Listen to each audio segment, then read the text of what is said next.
आता पाहूया टॉप 9 मोठ्या बातम्या। रिंग रोड भूसंपादनामध्ये बोंदुकरासह कुटुंबियांना 3 कोटींचा मोबदला मिळणार। गवळणे आणि पाथर्डी शिवारातील जमिनीसाठी रक्कम मंजूर। पत्नीला 82,83,000 तर दोन्ही मुलींना 1,82,00,000 मिळणार। फायदा घेण्यासाठी दोन्ही मुलींची उपस्थिती आवश्यक। राज्याच्या रेती वाळू धोरणामध्ये बदल। वाळू घाटातील एकूण वाळू साठ्याच्या 10% वाळू ईडब्ल्यूएस घरकुलांसाठी देणार। महसूल मंत्री बावनकुळेंचा निर्णय। याआधी उत्खननातील 10% वाळू देण्याचा निर्णय होता। नाशिकच्या रामकुंडच्या उत्तर तीरावरून भाविकांना प्रवेश बंद। कुंभमेळ्याच्या कामामुळे रामकुंड परिसराचा उत्तर भाग बंद। धार्मिक विधी यशवंत महाराज पटांगण आणि भाजी पटांगणावर होणार। पिंपरी चिंचवडमध्ये लॉरेन्स बिश्नोई गँगचा गोळीबार। दुचाकीवरून आलेल्या दोघांनी फर्निचर दुकानावर 6 गोळ्या झाडल्या। शुभम लोणकरकडून गोळीबाराची जबाबदारी घेत फेसबुकवर पोस्ट। गोळीबार करणाऱ्यांचा शोध सुरू। नागपूर मडगाव द्विसाप्ताहिक रेल्वे सेवेला केंद्रीय मंत्री नितीन गडकरींकडून हिरवा झेंडा। नागपूर ते गोवा प्रवास होणार सोपा। कोकण आणि मध्य रेल्वे थेट जोडल्या जाणार। प्रवाशांचा चांगला प्रतिसाद कायम राहिल्यास गाडी दररोज चालवण्याचे संकेत। रत्नागिरीमध्ये सलग दुसऱ्या दिवशी सीएनजी गॅसचा तुटवडा। माळ नाका परिसरातील पंपासमोर 450 रिक्षा रांगेत। सीएनजी भरण्यासाठी पहाटेपासून वाहनांच्या रांगा। गोकुळ दूध संघाकडून गाईच्या दुधाच्या दरामध्ये वाढ। वाढत्या खर्चाच्या पार्श्वभूमीवर 2 रुपयांनी विक्रीचे दर वाढवले।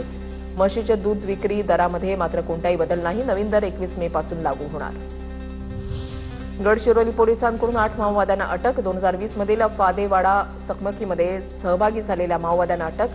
तेलंगणातून 4, कुमणारमधून 2 तर नेपाळमधून 2 जणांना अटक। माओवाद्यांकडून अत्याधुनिक रायफलसह 51 शस्त्र जप्त।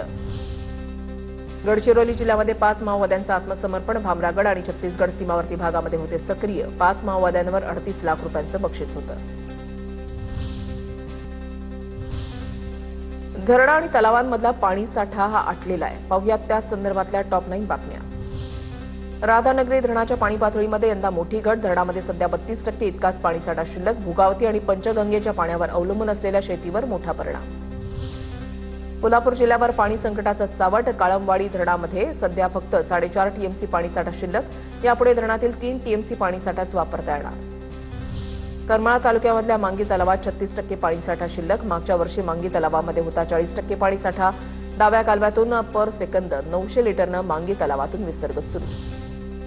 गेवराई आणि अंबड तालुक्यामधल्या अनेक गावांमध्ये गोदावरी नदीचं पात्र कोरडं। पिण्याच्या आणि जनावरांच्या पाण्याचा गंभीर प्रश्न। वारंवार मागणीनंतरही प्रशासनाकडून नदीमध्ये पाणी सोडलं जात नसल्यानं नागरिकांचा संताप। बीडच्या परळी बोरणा मध्यम प्रकल्पामध्ये 40% पाणीसाठा शिल्लक। वाढलेल्या तापमानामुळे पाण्याचं बाष्पीभवन मोठ्या प्रमाणात होत असल्यानं पाणीसाठ्यामध्ये घट। नागरिकांना पाणी जपून वापरण्याचं आवाहन। वाशिम जिल्ह्यामध्ये काही लघु प्रकल्पांनी तळ गाठला। या प्रकल्पांमधून मोठ्या प्रमाणामध्ये गाळ उपसा सुरू। प्रकल्पातील गाळ निघाल्याने जलसाठा क्षमता वाढणार। अक्कलपाडा धरणातून पांझरा नदीमध्ये आवर्तन सोडण्याची मागणी। माजी आमदार शरद पाटलांचे जिल्हाधिकाऱ्यांना दुसऱ्यांदा निवेदन। तीव्र उष्णतेनं अक्कलपाडा धरणातील पाणीसाठा घटल्यानं पाणी टंचाईची समस्या।